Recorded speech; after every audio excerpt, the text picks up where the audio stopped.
Hello and welcome back to Mr. Caro. Now today we're not playing FM23, today we're talking about FM24.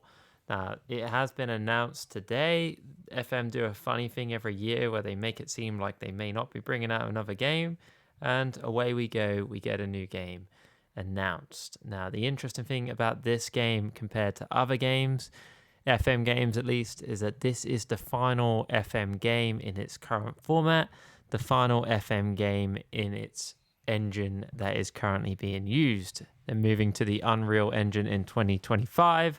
So for many people, this may be the last of the great games. Certainly if you're not a fan of 3D engines, that kind of thing, and you're a bit worried about what FM25 could be, this could be a game that lasts much longer than a year. For some people, they may play this game for multiple years.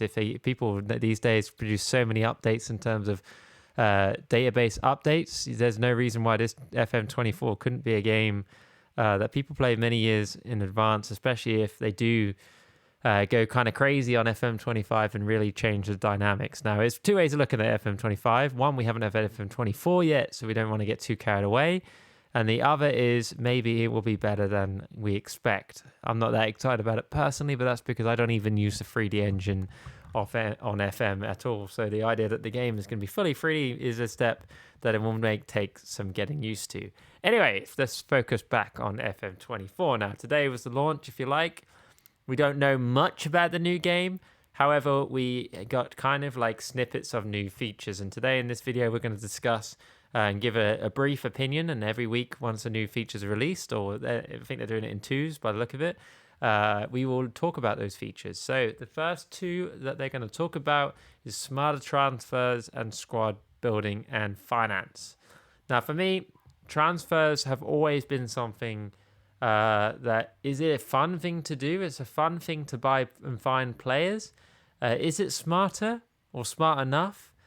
Not for the AI, in my personal opinion. AI often, they tend to, teams will bulk buy players. It's not been as bad on the more recent games as it was on previous ones, but I wouldn't say that that's smart. So assuming that is talking about AI, it will be interesting to see how they go about making those transfers smarter, more defined, maybe having some clauses in there that reflect real life, much more obligation to buy on loan signings would be good, and much more ability to get those deals over the line. I know that is something that is more in the games. However, it's still something that when there is an obligation to buy, usually those fees are astronomical and maybe not reflective of the players, where the player is trying to buy, perhaps. In terms of finance, I've always found finance an interesting one. For my team, certainly. I made a video on this very recently. I don't even worry about getting my team in a lot of debt because I know that I can manage that debt and I can get them out of it quite quickly. And does that reflect real life? Well, yes and no. The Championship is notorious in England for being a lot of teams in debt. So you could say finance isn't a reaction, a thing for a lot of teams in that league. But in the general world, finance can be an issue. So it'd be interesting to see how that has been refined and how that then reflects, into the future games. So introducing intermediate and offloading players. Now, for me, offloading players is horrific in FM. If you've got a player you don't want, it seems to be pretty much impossible if they're not, say, like a top player in your team. You just can't get rid of them. You can't even give them away on some occasions. So it'd be interesting to see how they improve that and if it actually has any reflection of that. Another issue for me is loaning out players. Often either they don't want to give you anything for those players, nobody will take those players, the quality of the teams that come in for those players is lacking, especially in situations where it doesn't really make a lot of sense for it to be the case.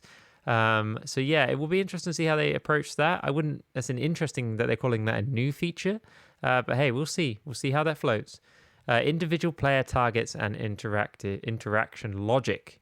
Now, for me, to be honest with you, player interactions, press conferences, anything to do with like answering questions, I avoid like the plague. It is literally the most boring thing known to man. I don't know when I last did a press conference, and if I did, I probably just skipped through the menu. It is something that could be good, but something they have got terribly wrong, in my personal opinion. Individual player targets could be fun, could be an element that could frustrate if you've got a player who's highly ambitious and always wanting to leave, but doesn't give you the opportunity to kind of improve your team and get to that standards. Like if you're doing a project save, the last thing you want is your individual player, your players to have individual targets of must get to the top division. Because if you're likely to get there with your team, maybe there could be some adaptation where they kind of like, yeah, I'm going to stay loyal to this team, because it does happen in real life. You got players playing for Luton in the Premier League in England who have been with them the entire journey through the league. So players do stick around, players do stay. Interaction logic. Now let's try and think what this could be. I guess it does reflect back, like so often you talk to a player on FM and you're just like saying, give me a chance. I'm going to play you. You're not in my team plans for now, but you're going to be. And then they just flip out and want to leave. Now, for me, that isn't realistic. I mean, yes, there are elements of that are true. But for me, there must be a reflection that, if we're saying that this is a realistic game, some players are not necessarily going to play at moments in the season, but they are going to get a go. So anyway, we're going to look at the next couple of features. With the power of YouTube, we are going to skip ahead. Okay, so the next one on the list is FM exclusive blogs, FMFC exclusive blogs. Now, this is a fun thing, enter competitions. Not something I'm going to talk a lot on because it's not something I'm particularly interested by personally. If you want more interaction with FM like-minded people, then maybe this is for you. It's going to be announced on the 8th of October. I suspect they're going to give away the new kit, that kind of thing, maybe some prizes. I see that they've got some consoles with like skins on them, so maybe they'll give away like a controller, that kind of thing. That would be great. Interestingly, FM is on Netflix for the next game, which is a fun adaptation of Logic. We've had Apple, we've had the Switch, which it is back on as well, and now the FM is gonna be on Netflix, which is wild. But hey, who knew even Netflix made games or had game service? I did not know this. I did not know Netflix did this, but apparently they do. And in this game, FM24, it's going to be on Netflix. So hey, that's a fun thing. It'll get open to some new minds ahead of the FM25 relaunch. Okay, moving on from that, set pieces, refresh, and coaching debut. Now, I don't know what coaching debut is, whether they're just saying set piece and you can coach for those set pieces. That would be what I would assume, and that is something that I would greatly appreciate. The funny thing when you pick a set piece on Football Manager for me, and when you try and train for it, is there's no specifics. What am I training? How am I training this set piece? How am I going to improve this set piece? It seems like it's trial and error. Now, I'm interested to see how they do set pieces as well in terms of how the refresh actually looks. Because, again, for me, it's very black and white. Near post. Near post has been golden for a couple of years. However, it shouldn't be. It shouldn't be that easy to find a version of a corner kick that will get you goals. Why is there not more variation for defense and also attack? And actually, free kicks are basically a waste of time to try and set those up. And I'm sure many people find a way of exploiting that and getting goals, but it isn't detailed enough. It doesn't give you enough options. For me personally, I think as an FM player and someone who enjoys coming up with tactics and that kind of thing, I just want a couple more options to kind of not broaden your horizon as such, but to give you an idea of that you actually feel like you are having an impact on this team. So I'll be interested to see what they do with that, and that's going to get announced on September the 24th, so the week after the other elements to it. And then the last one we're going to talk about is truer football motion match authenticity and positional play. Now, interestingly for this one, this is obviously going to be reflected in the 3D engine, which obviously, as we know, is getting retired, at least this version of it, at the end of this game. So it doesn't wonder how much they will actually do for this and how much refinements will actually happen. Interestingly, whenever they do this and they say like, oh, I've made such steps onto the 3D engine. Now, I'm not shitting on FM's 3D engine. It is a football manager game that happens to have 3D in it, as far as I'm concerned, and maybe not going forward, but certainly now that's how I look at it. So the fact that you can even see it in that motion compared to like the scrolling writing at the bottom of the screen is pretty impressive in my mind for something as detailed as it is. However, you do still get some weird goals happen, and you're like, how did that happen? And then you look at the replay of it and it's like the goalkeeper dived over the ball and the ball went into the net. Now that does happen in real life, but it doesn't look like it does in FM. So if they can perfect that, It would be great. The other thing I would match authenticity will be interesting to see how they manage to achieve that. Because, like I say, on FM, one of the kind of weird notions can be is that some scenarios in terms of play, in terms of scorelines, are not realistic really in terms of how the game has played out. Like there is not doesn't seem the